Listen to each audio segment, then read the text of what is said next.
शांति। देखिए, पूरी दुनिया में हमेशा दो बातें होती हैं। कहते हैं एक सिक्के के दो पहलू। हाँ, गरीबी, अमीरी, ये सदियों से कथा कहानी में भी सुनते आए हैं और हर देश में ये जिक्र होता है गरीबी और अमीरी का, दुख और सुख का, शांति और अशांति, प्रेम और नफरत, ज्ञान और अज्ञानता, शक्ति और कमजोरी, ये जुड़ा हुआ कहते हैं। सब चीज का विपरीत जो है जैसे शांति का विपरीत अशांति है, लेकिन आनंद का कोई विपरीत नहीं है।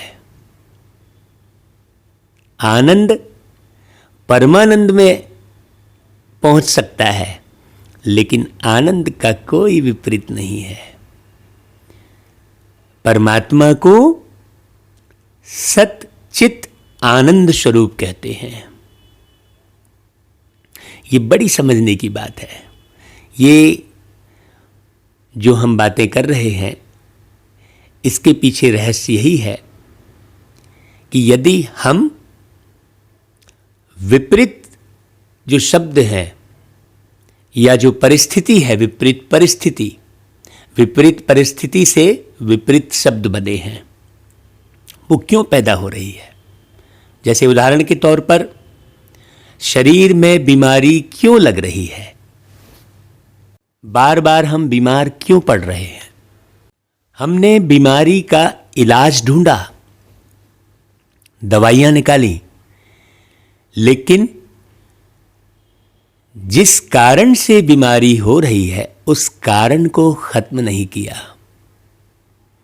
इसलिए क्या हुआ कि बहुत सारे पैथी लॉन्च हो गए, बहुत सारे पैथियों का आविष्कार हो गया, लेकिन बीमारी ठीक नहीं हुई, है ना भाई। शरीर की बीमारी कहें, चाहे समाज की बीमारी,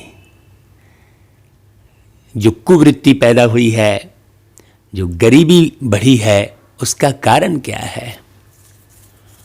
कुछ ऐसा करें, कुछ ऐसा विचार हो जिससे संसार की गरीबी ही खत्म हो जाए। तो आपने सुना होगा कि परमात्मा को ही गरीब नवाज कहते हैं, है ना। तो परमात्मा आकर क्या ऊपर से हमें धन की बरसात करते हैं क्या? नहीं। प्यार के सागर पिता परमात्मा धरती पर आकर हम बच्चों से संबंध बनाते हैं, रिलेशन डेवलप करते हैं। जैसे हम इस धरती पर आकर माँ बाप बनाते हैं, दादा दादी बनाते हैं, भाई बहन, ऐसे कई रिश्ते हम बनाते हैं धरती पर आकर। वैसे ही परमात्मा भी आकर रिश्ता बनाते हैं और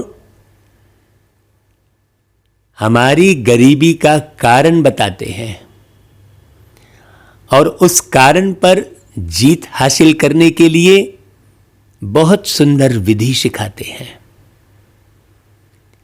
केवल गरीबी गरीबी चिल्लाने से गरीबी तो दूर होती नहीं है ना। या तो एक व्यक्ति धन की हवस का शिकार होकर खूब धन कमाएगा और फिर गरीबों में बांटने का अभिमान भी जताएगा, उससे गरीबी दूर नहीं हो रही है। भिखारी को भीख दे देने से भिखारीपना समाप्त नहीं हो रहा है। हाँ, वो भिखारी क्यों बना है, उसके पीछे कारण क्या है, अगर उसे जानकारी मिल जाए और उस कारण को वो ख़त्म कर दे तो वो भिखारी अधिकारी बन सकता है। तो बाबा प्यार के सागर पिता परमात्मा आकर बहुत सूक्ष्म समझानी देते हैं। हमें गौर से उन बातों को सुनकर, समझकर और अनुसरण करना है और एक दूसरे को भी हमें धारण करवाने में, अनुसरण करवाने में मदद करनी है। जैसे भाई एक व्यक्ति बहुत गरीब है तो उसकी अगर गहराई में जाकर देखेंगे तो उस गरीबी का कारण विषय विकार ही आएगा समझ में। तो बाबा आकर हमारे जीवन से, आत्मा के अंदर से विषय विकार समाप्त कर देते हैं। हम गाते ही हैं कि विषय विकार मिटाओ पाप हरो देवा, ऐसा कहते हैं, है ना। परमात्मा को हम ये बात आरती में कहते हैं कि हे प्रभु, मुझ आत्मा के अंदर छुपे विषय विकारों को मिटाओ और विषय विकारों के द्वारा जो पाप हो रहे हैं उन पाप को हरो। पाप संताप, पाप ही कष्ट देते हैं, तो कष्ट हरो कहते हैं। और विकार मिटाकर हमें, विकार हटाकर हमें देवता बनाओ, पाप हरो देवा। ऐसा परमात्मा के सामने, भगवान के सामने हम जाकर आरती गाते हैं। लेकिन जब हम बोलते हैं भगवान से तो भगवान भी तो कुछ बोलेंगे ना भाई। आप किसी से बात करेंगे तो उनकी बात को भी तो सुनना पड़े ना। तो अब भगवान क्या बोलते हैं, ये रोज की मुरली में हम आपको बताते हैं। आप उन्हें पूरा पूरा गौर से सुनेंगे। ऐसा नहीं कि आज की तारीख की मुरली सुन लिए तो अब पीछे की तारीख की नहीं सुनना है, नहीं। आप क्रमवार पूरी मुरलियाँ यदि सुनते हैं तो गारंटी है कि इसे सुनने के बाद आपकी गरीबी, आपकी बीमारी, आपकी परेशानियाँ, है ना, आपकी चिंता, सब कुछ समाप्त हो जाएंगे, सदा के लिए समाप्त हो जाएंगे। क्यों? क्योंकि ये सदा शिव की वाणी है। ये कोई साधु सन्यासी ऋषि मुनि की वाणी नहीं है, ये कोई ग्रंथों की वाणी नहीं है। ग्रंथ सुनकर कितने पंथ बन गए, शास्त्र सुन सुनकर कितने शस्त्रों की उत्पत्ति हो गई, शास्त्र से शस्त्र बने। हाँ, क्यों? क्योंकि शास्त्र पढ़ पढ़ के लोगों ने अपने मन में भेद पैदा किए, मतभेद में आए, मन भेद में आए। बाबा ने आकर बहुत सुंदर बात बताई कि बच्चे, तुम मतभेद में मत आओ, अपने मन मत में नहीं चलो। अब मन मत में नहीं चलो तो फिर किस मत पर चलो? तो बाबा आकर श्री मत देते हैं, श्रेष्ठ मत देते हैं। तो आज 1 फरवरी 2021 की परमात्मा की वाणी हम सुनेंगे। देखो, जनवरी तो निकल गया और फरवरी आ गया। हाँ, और ये फरवरी भी फुर्र से उड़ जाएगा, बहुत छोटा होता है फरवरी। तो इसमें जल्दी जल्दी फरवरी में फरिश्ता बनने का पुरुषार्थ करना है। तो बाबा कहते हैं, मीठे बच्चे, गरीब निवाज बाबा तुम्हें कौड़ी से हीरे जैसा बनाने आए हैं। हाँ, क्या बोल रहे हैं बाबा? तुम्हें कौड़ी से हीरे जैसा बनाने आए हैं, तुम्हारे कौड़ियों को हीरा बनाने नहीं आए हैं।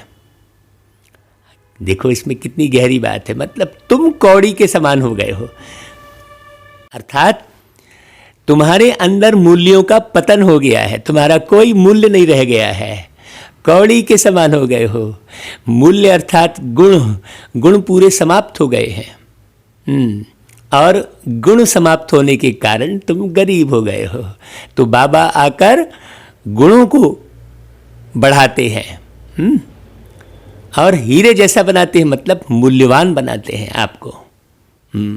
जैसे मनुष्यों की कीमत नहीं है आज, लेकिन देवी देवताओं की कीमत तो आज भी है। उनके मंदिरों में अरबों रुपया उनके नाम पर चढ़ते हैं।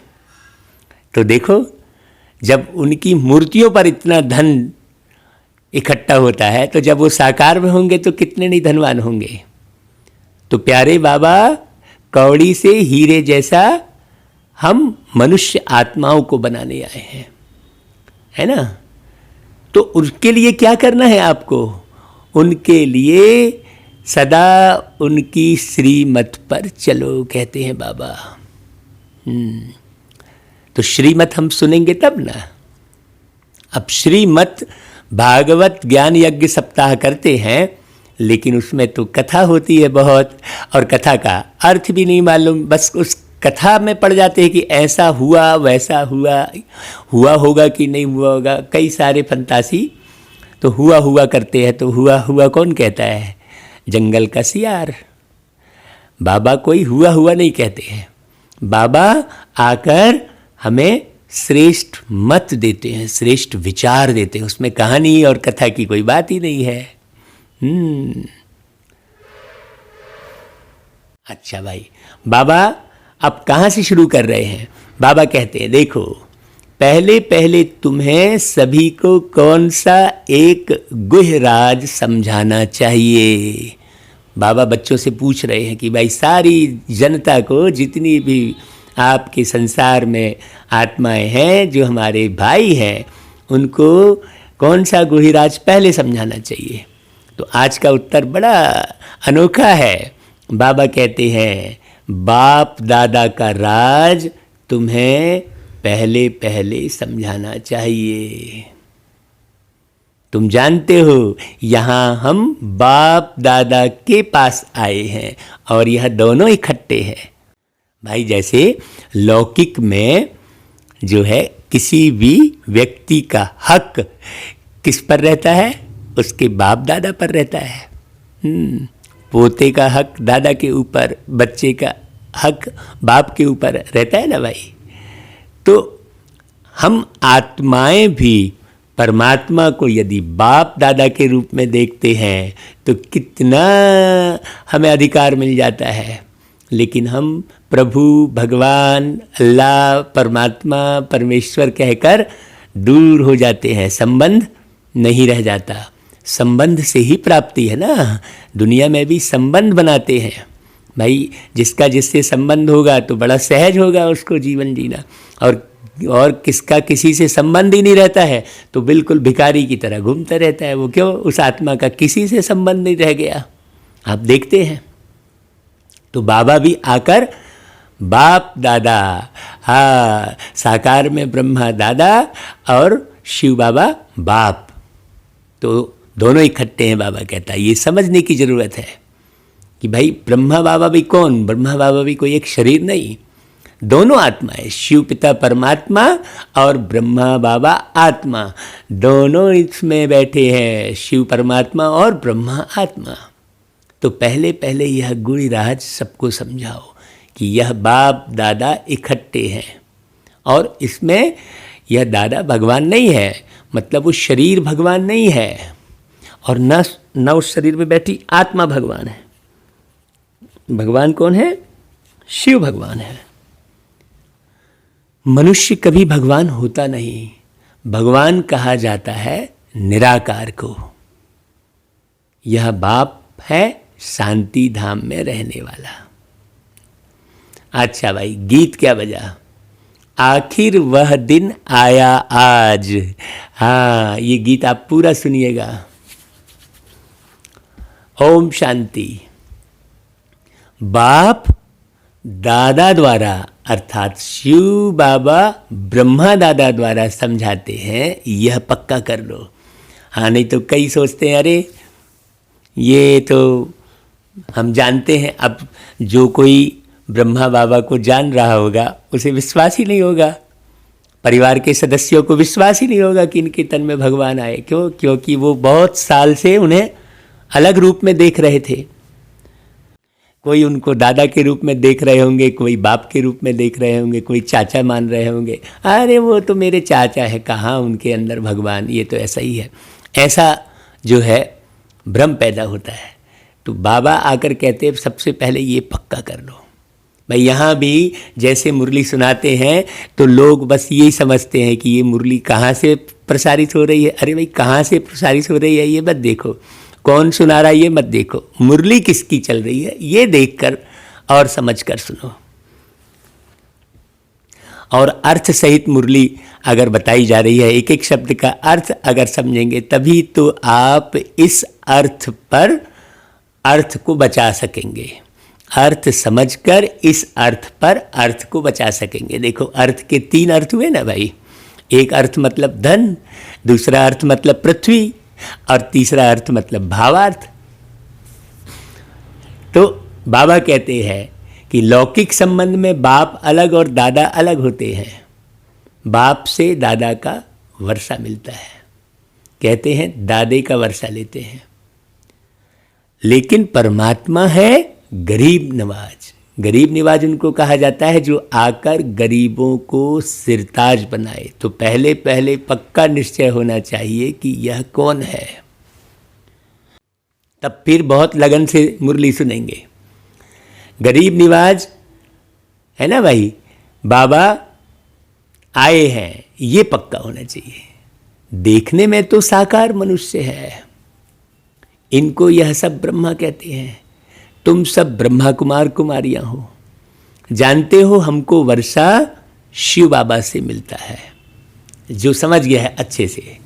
हाँ, जो सबका बाप आया है वर्षा देने के लिए। बाप वर्षा देते हैं सुख का, है ना भाई। तभी तो सुख मांगने के लिए मंदिर में जाते हैं भगवान के पास, है ना। दुखी होते हैं तो भगवान को याद करते हैं। तो बाप वर्षा देते हैं सुख का, फिर आधा कल्प बाद रावण दुख का श्राप देते हैं। है ना भाई। माने भगवान हमें सुखी करते हैं और शैतान दुखी कर देता है। तो वो शैतान कौन है ये बड़ी समझने की बात है, और भगवान कौन है ये भी समझने की जरूरत है। तो बाबा कहते हैं भक्ति मार्ग में भगवान को ढूंढने के लिए कितना धक्का खाते हैं, मिलता किसको भी नहीं है। भारतवासी गाते भी है, तुम मात पिता हम बालक तेरे, ऐसा गाते हैं। फिर कहते हैं आप जब आएंगे तो हमारा एक ही आप होंगे, दूसरा ना कोई, और कोई साथ हम ममत्व नहीं रखेंगे। आओ प्रभु कहते हैं, हमारा तो एक शिव बाबा। तुम जानते हो यह बाप है गरीब निवाज, गरीब को साहूकार बनाने वाला, कौड़ी को हीरे तुल्य बनाते हैं। अर्थात कलयुगी पतित कंगाल से सतयुगी सिरताज बनाने के लिए बाप आए हैं। ये बड़ी समझने की बात है। मनुष्य आत्माएं गुणहीन हो गई थी, उन्हें गुणवान बनाते हैं। हीरे तुल्य बनाते हैं, बाबा ने कहा है ना भाई। जैसे हीरे की बहुत वैल्यू है तो मनुष्यों की भी फिर वैल्यू बढ़ जाती है। कब? जब बाप आकर दादा के तन से मिलते हैं। तो तुम बच्चे जानते हो यहाँ हम बाप दादा के पास आए हैं, या दोनों इकट्ठे हैं। शिव पिता परमात्मा भी इनमें है और ब्रह्मा बाबा जो तन है उनकी उन आत्मा भी है। दो हुई ना, एक आत्मा दूसरा परमात्मा। तुम सभी हो आत्माएं। गाया जाता है आत्माएं परमात्मा अलग रहे बहुकाल। पहले नंबर में मिलने वाली हो तुम आत्माएं, अर्थात जो आत्माएं हैं वह परमात्मा बाप से मिलती हैं, जिसके लिए पुकारते हैं ओ गॉड फादर। तुम उनके बच्चे ठहरे ना भाई। गॉड फादर कह रहे हैं तो बच्चे ना। तो बच्चा कौन है? ये शरीर थोड़ी बच्चा कहलाएगा, शरीर का बाप तो अलग। तो बच्चा कौन? तुम आत्मा। फादर से जरूर वर्षा मिलता है ना। बाप कहते हैं भारत जो सिरताज था वह अभी कंगाल बना है। हाँ, अभी भी अभी भी मैं फिर से तुम बच्चों को सिरताज बना ले आया हूँ। ऐसा कौन बोलेगा भाई? तुम डबल सिरताज बनते हो। अब भाई डबल सिरताज कौन सा? एक ताज होता है पवित्रता का, उसमें लाइट देते हो। दूसरा है रतन जड़ित ताज, राजाई का ताज पहनते हो भाई। तो पहले पहले यह गुहिराज सबको समझाना है। कौन सा राज? कि यह बाप दादा इकट्ठे हैं और यह जो शरीर देख रहे हो यह भगवान नहीं है। इस शरीर के अंदर निराकार ज्योति स्वरूप परमात्मा कहते हैं। क्यों? क्योंकि मनुष्य भगवान होता नहीं, भगवान कहा जाता है निराकार को। वह बाप है शांति धाम में रहने वाला। तो जो शांति धाम में रहेगा उसके अंदर खूब शांति रहेगी ना भाई। तो जिसके अंदर शांति रहेगी उसी से तो शांति मिलेगी ना भाई। तो जहाँ शांति मिलती है उनके पास जाना पड़े ना भाई। अब जैसे पानी की प्यास लगी तो पानी के स्रोत के पास जाना पड़ता है। उसी प्रकार अगर अशांत हुए तो शांति का स्रोत पता लगना चाहिए ना भाई। अब हम तो वस्तुओं में शांति ढूंढेंगे तो वस्तुओं में शांति कहाँ से आएगी? वस्तु में शांति ढूंढेंगे, व्यक्ति में शांति ढूंढेंगे, वैभव में शांति ढूंढेंगे तो उसमें शांति तो मिलती नहीं है भाई। शांति धाम के रहने वाले परमात्मा के पास शांति होगी तो उनको जानना समझना पड़े ना। जहाँ तुम सभी आत्माएं रहती हो का शांति धाम में, जिसको निर्माण धाम अथवा वानप्रस्थ कहा जाता है। फिर तुम आत्माओं को शरीर धारण कर यहाँ पार्ट बजाना होता है। ये सिस्टम बना हुआ है, इस पार्ट से कोई छूट नहीं सकता। क्यों? क्योंकि तुम खुद समझो ना, जब शरीर छूटने की बारी आती है तो छोड़ने की इच्छा होती है क्या? सोचने की बात है। तो जब छोड़ने की इच्छा बगैर शरीर खराब हो जाता है तो मजबूरी छोड़ना पड़ता है। तो फिर से शरीर लोगे ना भाई, क्योंकि इच्छा तो बनी हुई है ना। ये सिस्टम कोई नहीं बदल सकता क्योंकि तुम्हारी इच्छाएं कभी समाप्त होती ही नहीं है। शरीर के साथ इतना ताल्लुकात है, इतना गहरा ताल्लुकात है कि वो छूटता ही नहीं है। इसीलिए बाबा आकर बस क्या करते हैं कि बाबा आकर बेहतरीन शरीर बनाने की विधि सिखाते हैं। हेल्दी शरीर, हेल्थ, वेल्थ, हैप्पीनेस तीनों सिखाते हैं। स्वास्थ्य, समृद्धि और खुशी तीनों देते हैं। बहुत गहरी बात समझने की है। क्योंकि शरीर में तुम इतने चिपके रहते हो, सबसे ज़्यादा प्यार तुमको शरीर से होता है ना भाई। तो इसलिए ये शरीर लेने की प्रक्रिया कभी समाप्त नहीं होती है, ये चलती ही रहती है ये प्रक्रिया। बस बाबा कहते हैं, उसका राज बाबा ये समझाते हैं कि देखो आधा कल्प सुख का पार्ट और आधा कल्प है दुख का ये पार्ट है। जब दुख का अंत होता है तब बाप कहते हैं मैं आता हूँ। सोचो, अब ये मुरली सुनने मिल रही है, मतलब 100% अब दुख का अंत हुआ कि हुआ। यह ड्रामा बना हुआ है। इसलिए गीत कौन सा बजा कि आखिर वह दिन आया आज। आखिर वह दिन आया आज, जिसकी तलाश थी कि भाई ऐसा परमात्मा आके हमें गुणवान बनाएंगे, वो आ गए। बाबा कहते देखो तुम बच्चे यहाँ आते हो भट्टी में, यहाँ और कुछ बाहर का याद नहीं आना चाहिए। ये सिस्टम बाबा सिखा रहे हैं। थोड़ा अटेंशन भी देना पड़े ना भाई। जैसे कोई बीमारी लगती है तो डॉक्टर अटेंशन देकर ऑपरेशन करते हैं ना। एक साइलेंट रूम में जहाँ किसी का आना जाना नहीं, सब बंद करके फिर ऑपरेशन करके बहुत अच्छी लाइट जलाकर और विधि प्रमाण फिर ऑपरेशन करके बीमारी को सदा के लिए बाहर निकालते हैं ना डॉक्टर। तो बाबा भी आकर भट्टी बनाते हैं, तपस्या कराते हैं। तपस्या किस बात की? समझने की तपस्या। तो बाहर की चीज़ यदि याद करते रहोगे तो बाबा की बात कैसे समझ में आएगी भाई? डॉक्टर भी पूरा बीमारी को कैसे ठीक करता है? बाहर खड़े खड़े थोड़ी करता है, और किसी को परमिशन नहीं उस ऑपरेशन रूम में जाने की। क्यों? क्योंकि बीमारी को सदा के लिए ख़त्म करना है।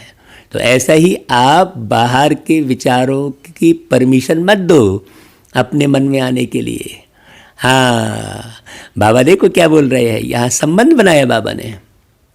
यहाँ है ही माता पिता और बच्चे। क्यों तुम माता पिता करते हो ना, माँ बाप में बुद्धि फंसी रहती है, लौकिक माँ बाप में। तो बाबा भी आकर तुम्हारे माँ बाप ही तो बनते हैं। तो बाबा कहते हैं यहाँ शूद्र संप्रदाय है नहीं।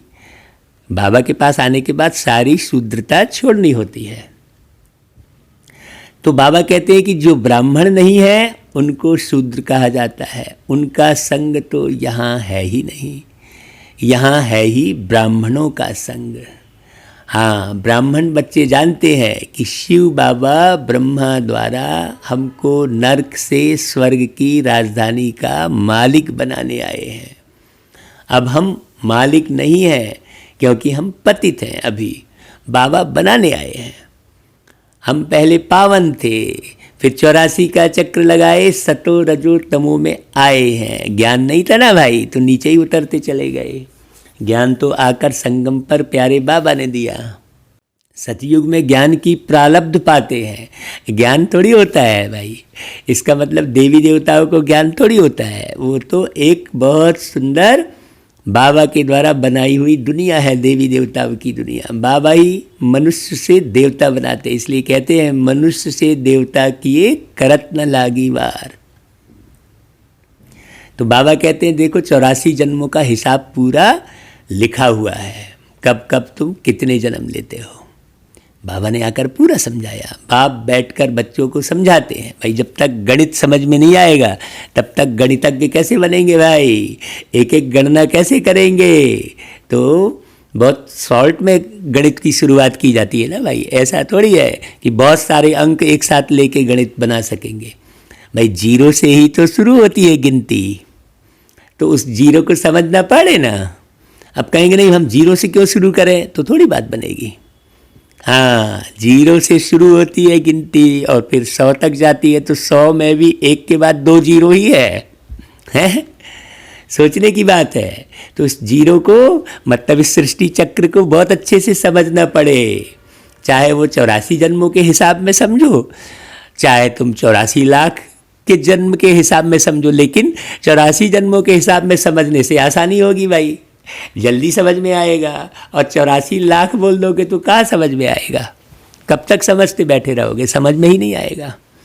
और कई हजार साल बोलकर तुम समझने की कोशिश करोगे तो भी समझ में नहीं आएगा। इसलिए बाबा ने 5000 साल का गणित बताया। तो इस सच्चे गणित को बहुत अच्छे से समझो कि तुमने 84 जन्म लिए, रचता और रचना की सारी नॉलेज एक बाप के पास ही है। वो जितना सुंदर गणित और सरल गणित सिखाते हैं बच्चों को, मनुष्य नहीं सिखाते। मनुष्य तो बहुत टिपिकल कर देते हैं। हाँ, हर एक ज्ञान को टिपिकल करते करते ना जाने कितने किताबों की और कितने ग्रंथों की रचना कर देते। अब भैया उसको लेकर चलते रहो। बाबा जो मुरली चलाते हैं उसमें कोई किताब बनाने की आवश्यकता नहीं है, इतना सरल है, बुद्धि में इतनी सरलता से बैठता है कि आप बिना मुरली उठाए बाबा की मुरली का पूरा ज्ञान सुना सकते हैं। आपको सामने में कोई पेज रखने की आवश्यकता नहीं पड़ेगी, क्योंकि बहुत सहज और सरल ज्ञान बाबा बताते हैं। दुनिया में तो हर चीज को बहुत टिपिकल कर देते हैं। स्वास्थ्य को भी देखो कितना टिपिकल कर दिए, शरीर को भी कितना टिपिकल कर दिए, खोजते खोजते और खुद खोज कुछ नहीं पाए। धरती के नीचे खूब खोजते खोजते नीचे कितना गहरे गए, ऊपर आसमान में ऊपर क्या खोजे, क्या फायदा हुआ, कुछ नहीं। बाबा आकर सरल ज्ञान बताते, बिल्कुल बच्चे तुम एक आत्मा हो, मैं परमात्मा हूँ, तुम भी अति सूक्ष्म हो, मैं भी अति सूक्ष्म हूँ। हाँ, वही मनुष्य सृष्टि का बीज रूप है। जरूर बीज में ही नॉलेज होगी कि इस झाड़ की कैसे उत्पत्ति, पालना और विनाश होता है। वो चैतन्य बीज है ना भाई। तो बाबा ही आकर समझाते हैं, तुम अब जानते हो हम भारतवासी गरीब है। हाँ, कोई चरित्र नहीं रह गया। चरित्रहीनता सबसे बड़ी गरीबी है। हाँ, कुसंस्कार सबसे बड़ी गरीबी है भाई। कुसंस्कार की वजह से ही व्यक्ति गरीब हो जाता है ना भाई। अब लाखों कमाया और उड़ा दिया, कहाँ, उधर इधर उड़ा दिया, नशे में उड़ा दिया, तो जो है वैमनस्यता में उड़ा दिया, नफ़रत में उड़ा दिया धन को, है ना भाई, नशे में, नफ़रत में, है ना भाई। तो बाबा आकर आत्मज्ञान देकर प्रेम उत्पन्न करते हैं, तो नफ़रत खत्म हो जाती है, तो गरीबी खत्म हो जाती है। अच्छे संस्कार धारण करवाते हैं तो कुसंस्कार खत्म हो जाते हैं, तो गरीबी खत्म हो जाती है। अच्छा चरित्र सिखाते हैं तो चरित्रहीनता खत्म हो जाती है। मनुष्य तो धन कमाता है और अय्यासी में उड़ा देता है। हाँ, बाबा बहुत सिंपल साधारण तन में आकर सिखाते हैं, साधारण रहन सहन सिखाते हैं, तो गरीबी खत्म हो जाती है। अभी दिखावेबाजी में गरीबी काहे में आती है? दिखावेबाजी में आती है। तो अब अच्छे कारण समझना कि भाई भारतवासी गरीब है, क्यों है? जब देवी देवता थे तो कितने साहूकार थे, हीरों से खेलते थे, हीरों के महलों में रहते थे। अब बाप स्मृति दिलाते हैं कि तुम कैसे 84 जन्म लेते लेते और यहाँ आकर पूरे पहुँचे हो। बुलाते भी है, हे पतित पावन गरीब निवाज बाबा आओ, हम गरीबों को स्वर्ग का मालिक फिर से बनाओ। स्वर्ग में सुख घनेरे थे, अब दुख घनेरे हैं। स्वर्ग को सब लोग याद करते हैं ना भाई। कोई शरीर छोड़ता है तो बोलता है स्वर्गवासी हो गया, तो याद तो किया ना स्वर्ग को, मतलब नरक में है ना सब। स्वर्गवासी हो गया मतलब ये दुनिया अभी स्वर्ग नहीं है ना, तब तो स्वर्गवासी हो गया बोल रहे हैं शरीर छोड़ने के बाद। तो मतलब जाने वाले को स्वर्गवासी हो गया कह रहे हैं, मतलब यहाँ रहने वाले सब नरकवासी तो हुए। बड़ी समझने की बात है। तो स्वर्गवासी हो गया क्यों बोल रहे हैं? क्योंकि स्वर्ग में सुख घनेरे थे। लेकिन ये नहीं समझते हैं कि स्वर्ग कोई आसमान से ऊपर नहीं है, इसी धरती पर वो प्यार के सागर परमात्मा स्वर्ग की स्थापना करते हैं, ऐसे साधारण मानवी तन में प्रवेश करके। अब भाई तुम भगवान को किस रूप में देखना चाहते हो भाई? अगर मान लो राम बनकर कोई आ जाता है, वैसा ही भेष धारण कर लेता है, तो तुम समझ जाओगे अरे ये तो भेष धारण किया है कि नहीं? कृष्ण बनकर आएगा तो तुम समझ जाओगे। तो फिर तुम किस रूप में भगवान को समझना चाहते हो? बोले यहाँ भगवान नहीं है, अरे यहाँ भी गपोड़ा है, ऐसा बोलोगे तो भाई तुम बताओ, क्या तुम भगवान का स्वरूप बनाओगे क्या? भगवान का अपना स्वरूप निराकार है ना भाई। हम थोड़ी भगवान की रचना कर सकते हैं, भगवान हमारी रचना करते हैं, मतलब गुणों की रचना करते हैं। बाकी तो हम हैं ही सदा। हाँ, हमारे अंदर जो गुण समाप्त हो जाते हैं, जो झूठा ही झूठ भर जाता है, तो सत्य की स्थापना करके सद्गुण सिखाते हैं बाबा। तो बाबा कहते हैं आदि सनातन देवी देवता धर्म था पहले, अब वह प्राय लोप हो गया है। बच्चे जानते हैं इस समय सब पूरे पतित बन पड़े हैं। अभी कलयुग का अंत है, फिर सतयुग चाहिए, है ना भाई। पहले तो देवी देवता धर्म के थे, अब अपने को हिंदू कहलाते हो। इस समय क्रिश्चियन बहुत हो गए हैं, क्योंकि हिंदू धर्म वाले बहुत कन्वर्ट हो गए हैं। तुम देवी देवताओं का असल कर्म श्रेष्ठ था, तो कर्म श्रेष्ठ तो धर्म श्रेष्ठ कहलाता है। हाँ, तुम पवित्र मार्ग, पवित्र प्रवृत्ति मार्ग वाले थे। अब रावण राज्य में पतित प्रवृत्ति मार्ग वाले बन गए हो, इसलिए दुखी हो। अब दुख का कारण बताया ना बाबा ने, तो अब पतितपना छोड़ना पड़े ना।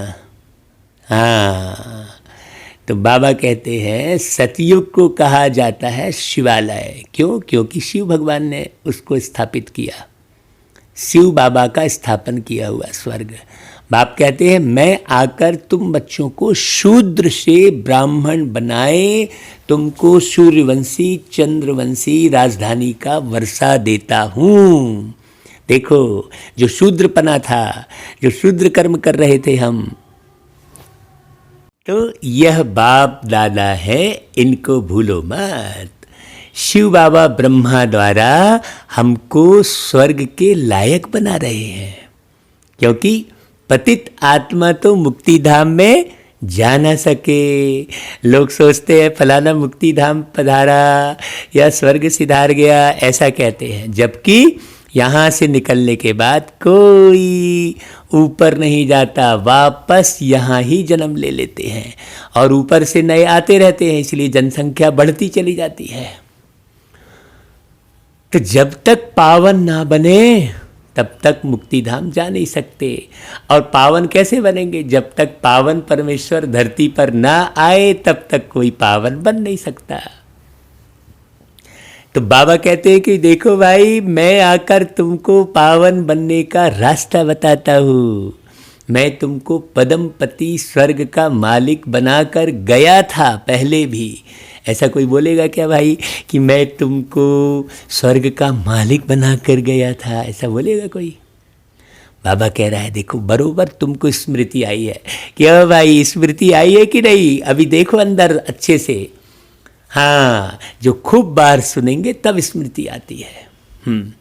जैसे कोई बच्चा सवेरे कोई कार्य करता है, फिर दिन भर कार्य करते करते वो भूल जाता है, तो शाम को माँ कहती है बेटा तू सवेरे ये किया था ना, तो भूल जाता है। तो कहता नहीं, तो देख याद कर, तू इधर से इधर गया था, ऐसे ऐसे किया था, ऐसे याद दिलाती है माँ, याद दिलाते हैं बाप। तो ऐसा ही वो बाप भी हमको याद दिलाते हैं।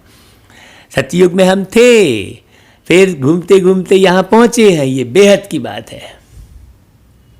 तो बाबा कहते हैं कि भाई तुमको स्मृति आई है कि हम थे और उस समय हम बहुत थोड़े थे, अभी तो कितने ढेर मनुष्य है। सतयुग में 9 लाख होते हैं। तो बाप कहते हैं मैं आकर ब्रह्मा द्वारा स्वर्ग की स्थापना, शंकर द्वारा विनाश करा देता हूँ। हाँ, शंकर द्वारा विनाश करा देते हैं। काय का विनाश करा देते हैं? आत्मा के अंदर विकारों का नाश कर देते हैं। हाँ, सारी शंकाएं मिटाकर आत्मा में जो विषय विकार होते हैं उसका खात्मा कर देते हैं। तो शंकर के द्वारा विनाश कहला जाता है। तैयारी सब कर रहे हैं, कल्प पहले मुआफिक। हाँ, बाहर की तैयारी भी चल रही है, कितने बॉम्ब्स बनाते हैं। 5000 वर्ष पहले भी यह महाभारत लड़ाई लगी थी। भगवान ने आकर राजयोग सिखाए, मनुष्यों को नर से नारायण बनाया था। तो वहाँ तो फिर भगवान कृष्ण को दिखाते हैं और ज्ञान सुनने वाले अर्जुन को बस दिखाते हैं। तो एक अर्जुन की बात थोड़ी है भाई, कई अर्जुन हैं। एक अर्जुन कह रहा है बस करो बस करो, और एक अर्जुन देखो केवल आँख में, मछली की आँख में निगाह घुमाया हुआ है। ऐसे कई अर्जुन की बात है, वो एक अर्जुन की बात थोड़ी है। हाँ, भगवान ने आकर राजयोग सिखाए, फिर मनुष्य को नर से नारायण बनाया था, ये बात कहीं नहीं है। तो जरूर कलयुगी पुरानी दुनिया का विनाश होना चाहिए ना। सारे भंभोर को आग लगेगी, नहीं तो फिर विनाश कैसे होगा। आजकल बॉम्ब्स में आग भी भरते हैं, मूसलाधार बरसात, अर्थक्वेक्स आदि सब होंगी, तब तो विनाश होगा। और ऐसा डेमो अर्थात ऐसा सैंपल कई बार दिखा चुके हैं कि बच्चे समझे अच्छे से थोड़ा थोड़ा। हाँ, जैसे कोई भी कार्य को करने के लिए पहले एक सैंपल बनाते हैं ना, जैसे बहुत बड़ा जो है कॉलोनी बनानी है तो फिर थर्माकोल की एक कॉलोनी बना के दिखाते हैं ना, वैसे ही विनाश के सीन कई बार बाबा ने दिखाए हैं कि देखो इस तरह से विनाश होगा। हाँ, तब तो पुरानी दुनिया का विनाश और नई दुनिया की स्थापना होगी भाई। यह है संगम युग। रावण राज्य मुर्दाबाद हो, राम राज्य जिंदाबाद होता है। नई दुनिया में कृष्ण का राज्य था। लक्ष्मी नारायण के बदले कृष्ण का नाम ले लेते हैं, क्योंकि कृष्ण है सुंदर, सबसे प्यारा बच्चा। मनुष्यों को तो पता नहीं है ना, कृष्ण अलग राजधानी का, राधे अलग राजधानी की थी। भारत सिरताज था, अभी कंगाल है। फिर बाप आकर सिरताज बनाते हैं। अब बाप कहते हैं पवित्र बनो और माँ में कम याद करो तो तुम सतो प्रधान बन जाएंगे। भाई सत्यपिता परमात्मा की याद में रहेंगे तब तो सतो प्रधान बनेंगे। फिर जो सर्विस कर आप समान बनाएंगे वह ऊंच पद पाएंगे। मतलब केवल सतो प्रधान बनने की बात नहीं कर रहे बाबा, सतो प्रधान में भी प्रधान माने ऊंच पद, साकार में भी आपको ऊंच पद मिले, ये चाह रहे हैं बाबा। तो कौन बनेगा भाई? जो सर्विस कर आप समान बनाएंगे। लग जाओ इस सर्विस में, बड़े बड़े प्रोग्राम करो। अभी तो बीच में भाई लॉकडाउन था तो प्रोग्राम बंद हो गए थे, लेकिन अब तो आप कर सकते हो। अभी हजारों जन समूह इकट्ठा करके ये प्रोग्राम बनाना चाहिए जल्दी जल्दी। देखो हम देखते हैं कि भक्ति मार्ग में कितने प्रोग्राम होते हैं, तो ज्ञान मार्ग में भी होने चाहिए ना। लेकिन हम देखते हैं कि ज्ञान मार्ग में चलने वाले बच्चे सोचते बैठे रह जाते हैं। हाँ भाई, सबसे ज़्यादा सफल करने का स्थान तो यही बाबा का ज्ञान है भाई। हाँ, तो जल्दी जल्दी हमें सोचना थोड़ी चाहिए। जो धन है सफल कर लो, मन को जल्दी जल्दी तैयार कर लो, नहीं तो मन सोचता बैठा रहता है कितना खर्च करूं, क्या करूं। अरे भाई सब नाश होने वाला है, तो क्यों ना हम बाबा के ज्ञान यज्ञ में प्रोग्राम करके सब लोगों को जगाकर सफल कर लें। क्योंकि जो जितना लोगों को आप समान बनाएंगे उतना ऊंच पद पाएंगे। अब इतना बड़ा विश्व का मालिक आया तो उससे तुम थोड़ी सी टुक्कर दाना थोड़ी लोगे। भाई किसी बड़े घर में जाकर और वो 1 रुपया लेकर आए तो उसे कोई मानता थोड़ी कहेंगे। बाबा कहते हैं अभी कंगाल है, फिर बाप आकर सिरताज बनाते, इसलिए पवित्र बनो। सतयुग में राजा रानी और प्रजा सब पवित्र रहते हैं। अभी तो है ही प्रजा का राज्य, दोनों ताज नहीं है। बाप कहते हैं जब ऐसी हालत होती है तब मैं आता हूँ। अभी मैं तुम बच्चों को राजयोग सिखा रहा हूँ, मैं ही पतित पावन हूँ, ऐसा कोई बोलेगा क्या?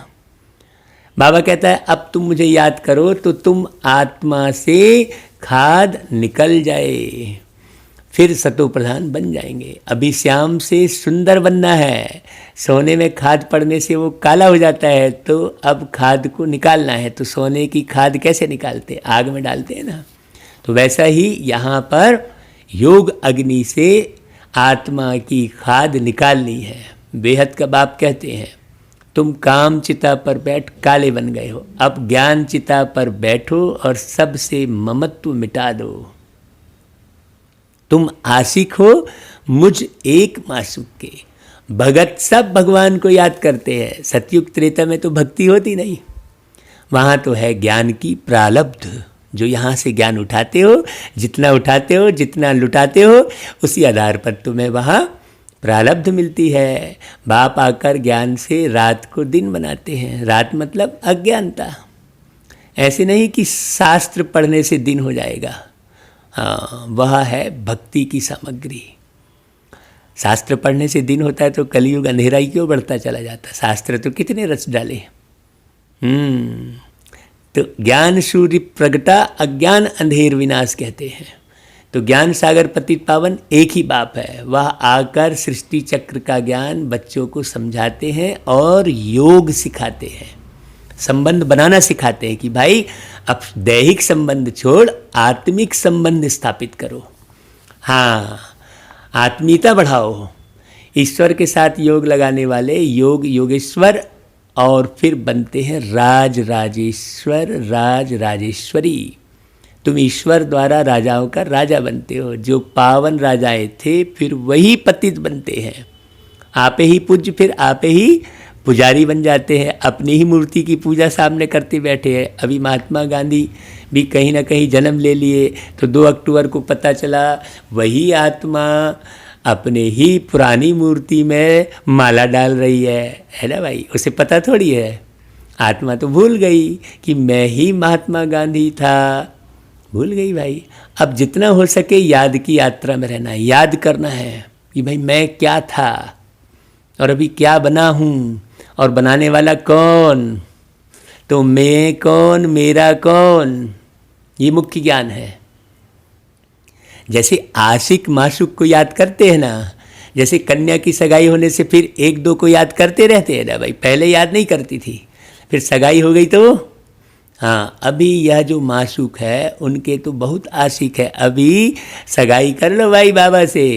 हाँ, क्योंकि बाबा की बारात में दुल्हन बन के जाना है और सतयुग स्वर्ग पाना है भक्ति मार्ग में, है ना भाई। बहुत आशिक है, सब दुख में बाप को याद करते हैं, हे भगवान दुख हरो सुख दो।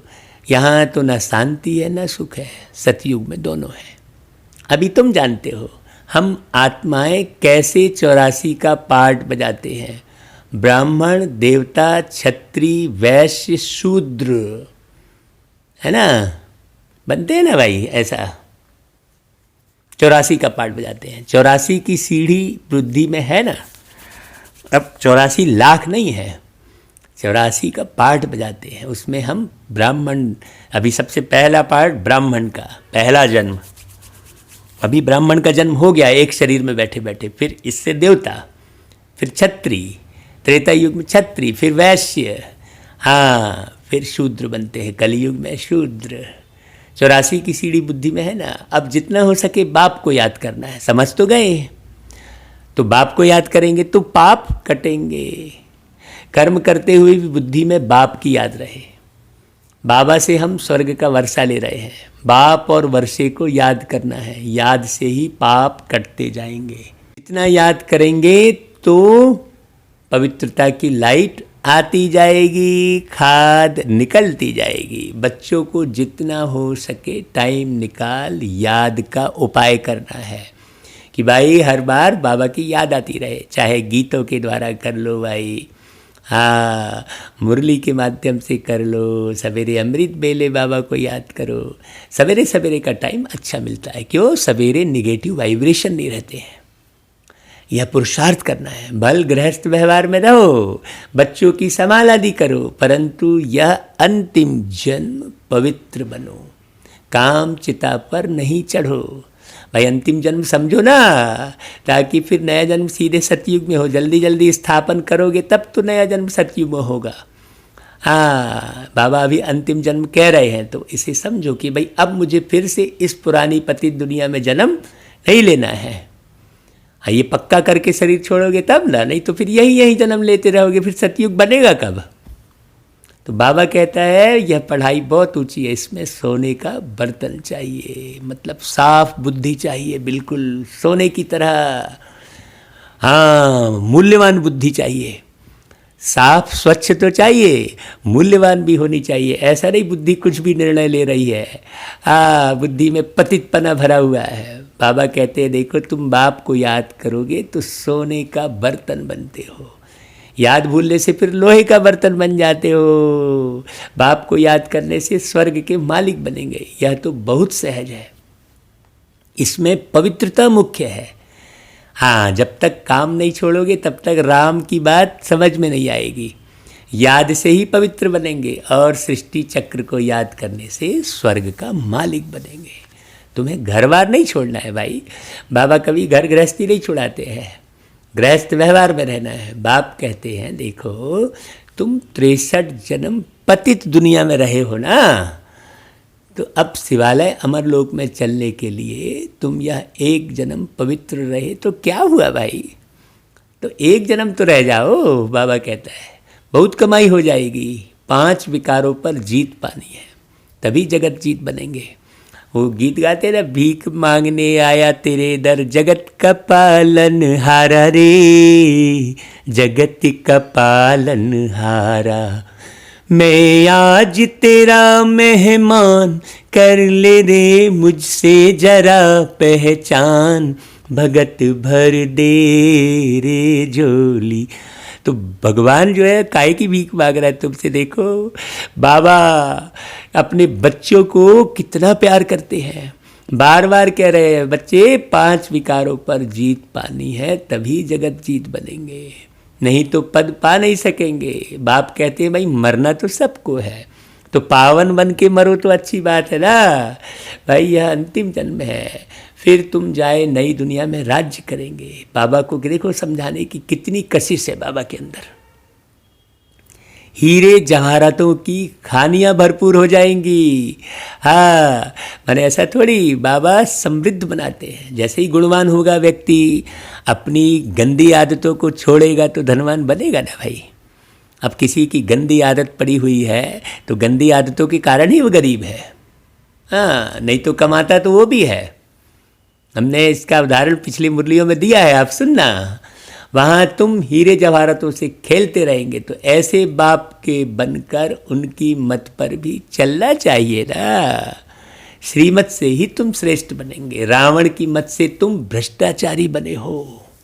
अब बाप की श्रीमत पर चल, तमो प्रधान से सतो प्रधान बनना है, बाप को याद करना है। और कोई तकलीफ बाप नहीं देते, बस सिर्फ याद तो करना है, बाकी ना तो घर बार छोड़ना, ना धंधा छोड़ना, कुछ भी नहीं, याद करना है।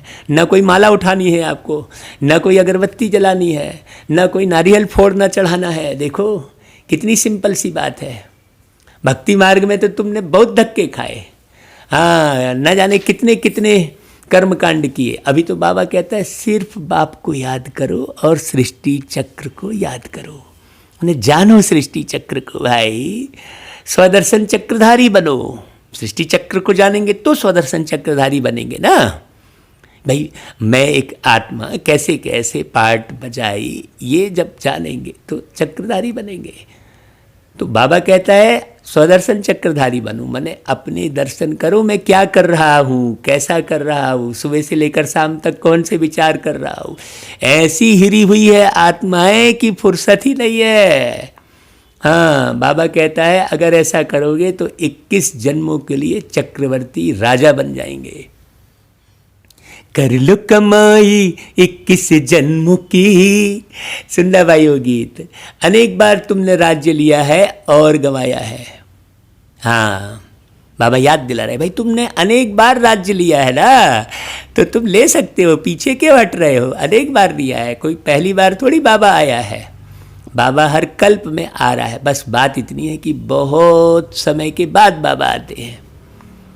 तो बाबा कहते हैं देखो आधा कल्प है सुख और आधा कल्प है दुख।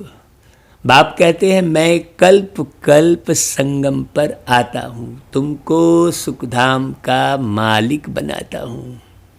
अभी तुमको स्मृति आई है हम कैसे चक्र लगाते हैं। ये स्मृति किसने दिलाई है? ये स्मृति दिलाई है प्यारे बाबा ने, तब तो हमें स्मृति आई है। भाई याद दिलाने के लिए भी कोई दूसरा चाहिए ना। कई बार बहुत सी चीज़ भूल जाते हैं तो बोलते रहे अरे यार थोड़ा बताओ तो ज़रा मैंने ये चीज़ कहाँ रखी है, तो दूसरा बताता है हाँ भाई हमने तुमको यहाँ रखते देखा था तो दूसरा ही बताता है ना भाई। तो हम भी जन्म लेते लेते सारा कुछ भूल गए हैं, तो बाबा आके बताते हैं। अब बाबा कोई मछली के तन में आके बता सकेंगे क्या भाई? हाँ, किसी धनवान बिल्कुल बताएंगे तो भी तो होंगे अरे यार ये अपना धन का वो कर रहा है। फिर कोई गरीब के आ जाएंगे तो कौन सुनेगा उसकी। तो बाबा साधारण तन में आते हैं, ना गरीब ना अमीर। बड़ी गहरी बात है। तो बाबा कहते हैं मैं कल्प कल्प संगम पर आता हूँ, तुमको सुखधाम का मालिक बनाता हूँ। भाई एक बाप जब झुकेगा, जब बच्चा गिर के धूल में सन जाएगा तो नीचे उठाकर गोद में उठा लेगा, और जब खेलता रहेगा तो थोड़ी उठाएगा। तो ऐसा ही हम जब बहुत सुखी रहते हैं तो बाबा नहीं आते, और जब हम दुखी हो जाते हैं, पतित हो जाते हैं, हाय हाय करने लगते तब बाबा आते हैं। इसमें अब पूछने की बात थोड़ी है कि भाई अभी क्यों आते बाबा, अरे तुम दुखी होते तो फिर आते हैं बाबा।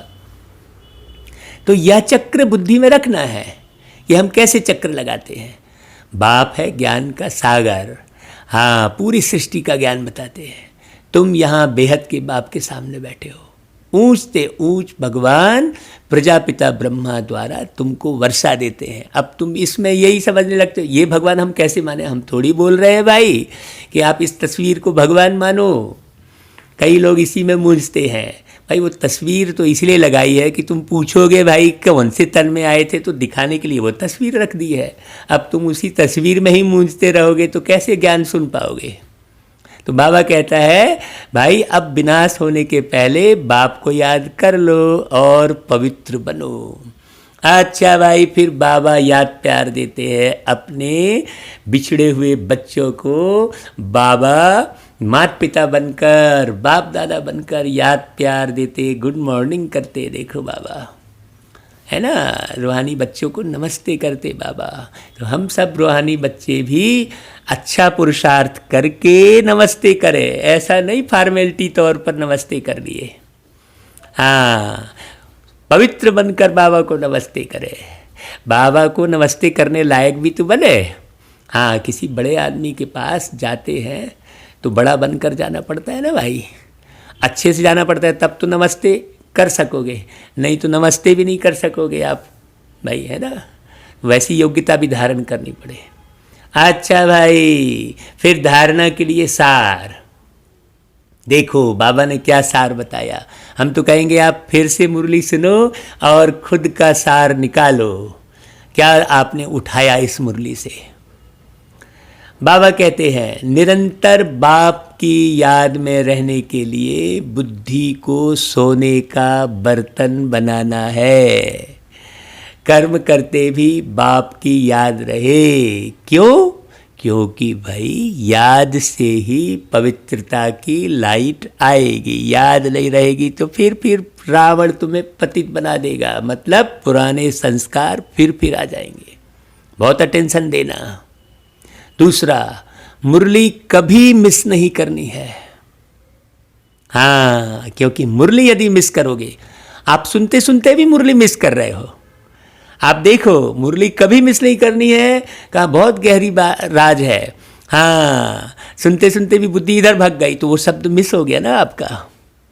बहुत अटेंशन लेकर मुरली सुनना तो मिस नहीं होगी। देखो, ये बड़ी बारीक बात है। ड्रामा के राज को यथार्थ रीति समझना है।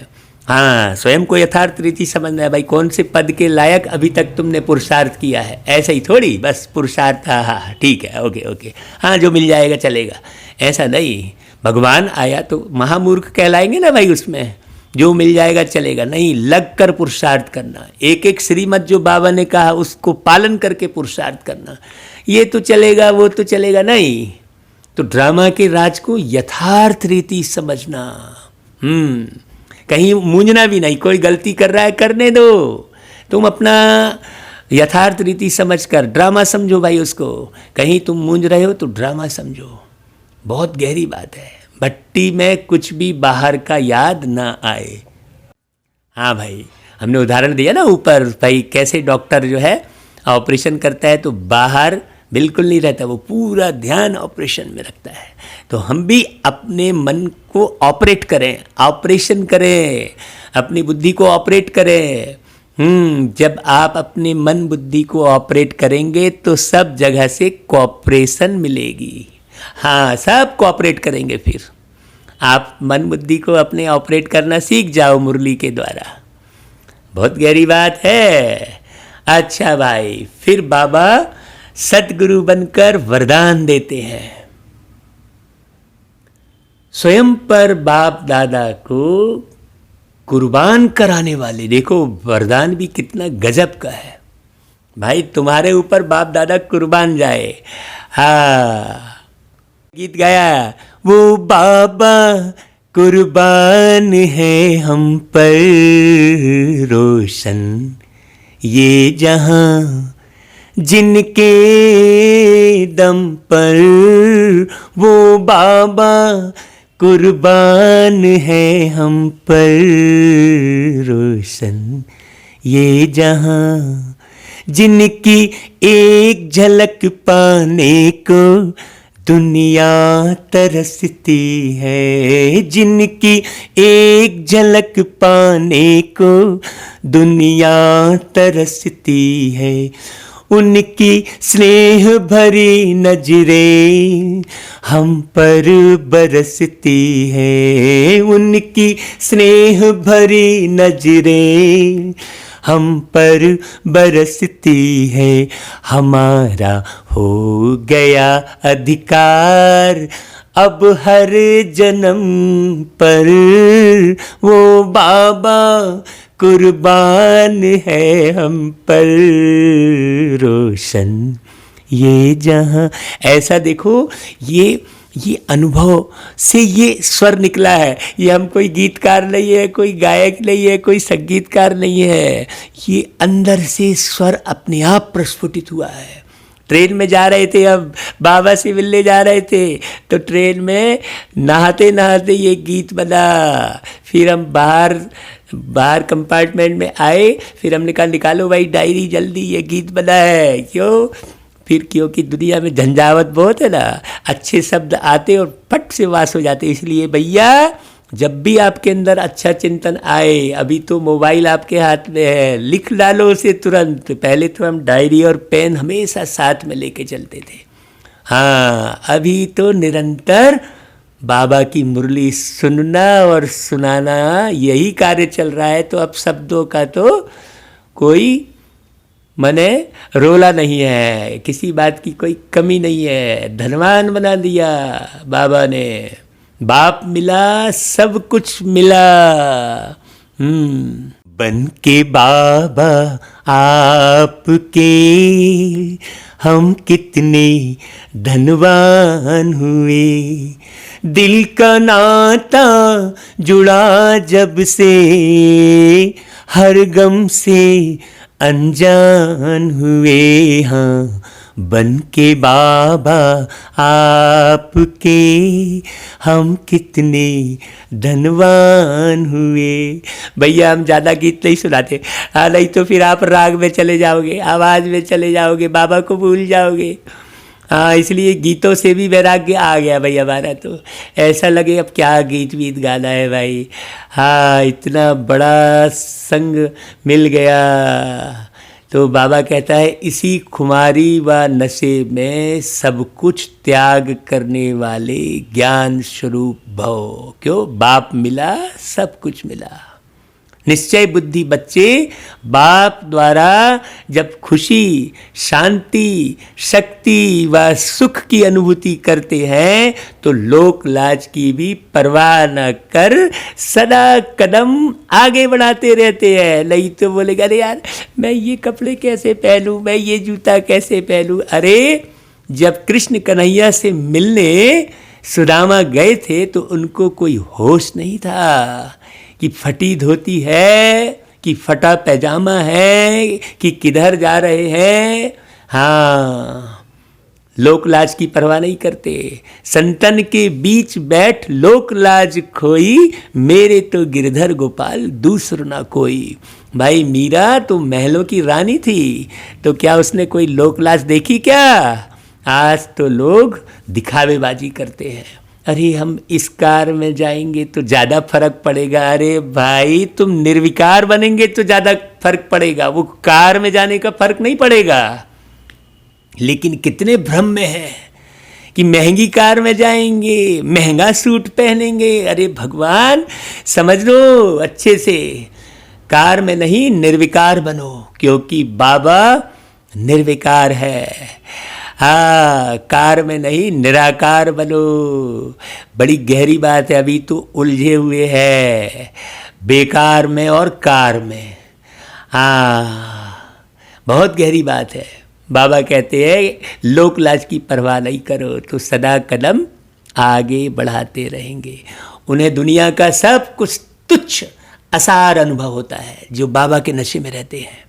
हाँ, ऐसे त्याग मूर्त निश्चय बुद्धि बच्चों पर बाप दादा अपनी सर्व संपत्ति सहित कुर्बान जाते हैं। हाँ भाई, बहुत गहरी समझना, जो समझेगा वही पार लगेगा। हाँ, उस नैया में बैठ गए हम जिसके खेवैया शिव आप हैं, उस नैया में बैठ गए हम। तो बाबा कहते हैं देखो, जैसे बच्चे संकल्प करते बाबा हम आपके हैं, तो बाबा भी कहते कि जो बाप का सो आपका। हाँ, बहुत बहुत नशे में रहो।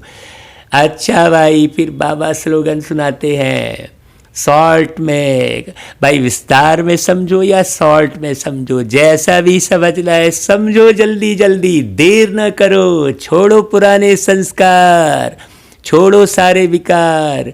तुम छोड़ो 5 विकारों को और उठकर ज्ञान स्नान करो। तुम छोड़ो 5 विकारों को और उठकर ज्ञान स्नान करो। गीत देखो है ना, ऐसे गीत याद आ जाते हैं। तो बाबा कहते हैं सहज योगी वह है जो अपने हर संकल्प व कर्म से बाप के स्नेह का वाइब्रेशन फैलाते हैं। हाँ, अपने हर संकल्प और कर्म से आपके एक एक कर्म, अब दिखावेबाजी वाले कर्म बाप के वाइब्रेशन नहीं फैलाएंगे। शोबाजी वाले कर्म, दिखावेबाजी वाले कर्म, शौक वाले कर्म, आप अपने शौक से कोई कर्म कर रहे हैं। हाँ, आप बाबा का ज्ञान इसलिए सुना रहे हैं कि हाँ भाई चलो बाबा का ज्ञान सुनाने का एक तो धंधा बना लो तो चलो बहुत बढ़िया मान सम्मान मिलेगा, बढ़िया खाने पीने मिलेगा, तो चलो बाबा का ज्ञान का मार्ग पकड़ लो। ऐसा ज्ञान मार्ग पकड़ने वाला कभी ज्ञानी नहीं बन सकता। हाँ, नशा चाहिए, बाप मिला सब कुछ मिला, मेरा तो एक बाबा दूसरा ना कोई। बहुत गहरी बात है। बाबा के नशे में चाहे जितना आप ज्ञान सुनाएंगे, जितनी सेवा करेंगे, आप थकेंगे नहीं। ये जीवन का अनुभव है। हाँ, यहाँ तो समय की सीमा है, वहाँ ना कोई समय की सीमा, रिश्तों का ना कोई बंधन। ये गीत आप सुनना भाई, बहुत प्यार से बाबा ने कई साल पहले ये गीत गवाया। अच्छा भाई, यहाँ तो फिर ओम शांति बोल के बंद करना ही पड़ेगा। यहाँ तो समय की सीमा है।